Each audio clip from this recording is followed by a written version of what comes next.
Katika historia ya dunia, wapo wafalme waliotawala kwa nguvu ya upanga, wengine kwa maarifa. Lakini kuna mmoja aliyekuwa tofauti, Mfalme Suleiman, mwana wa Daudi. Huyu si tu mfalme wa watu, bali pia mfalme wa viumbe wasioonekana, yaani majini. Naam, walikuwepo majini waliomtii, lakini je, hii iliwezekanaje? Fuatana nami katika simulizi hii ya kushangaza.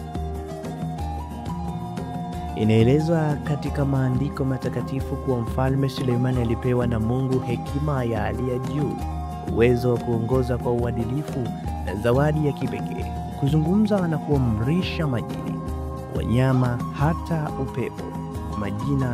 Majini waliamrishwa kufanya kazi ngumu, walimjengea hekalu kubwa la kifalme, walimletea hazina kutoka mbali, walimfanyia kazi bila uasi kwa sababu walimheshimu na waliogopa uwezo wake wa kipekee.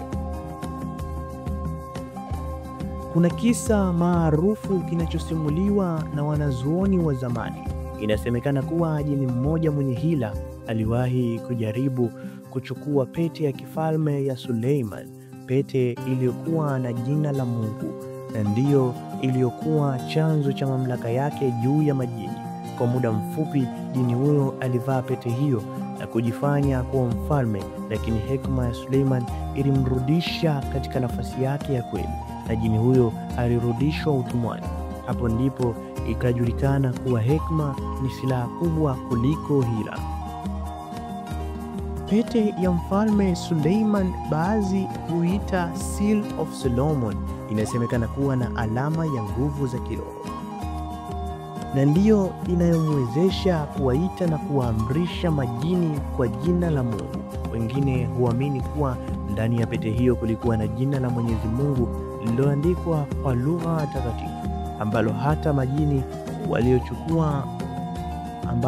majini walilichukulia kwa unyenyekevu.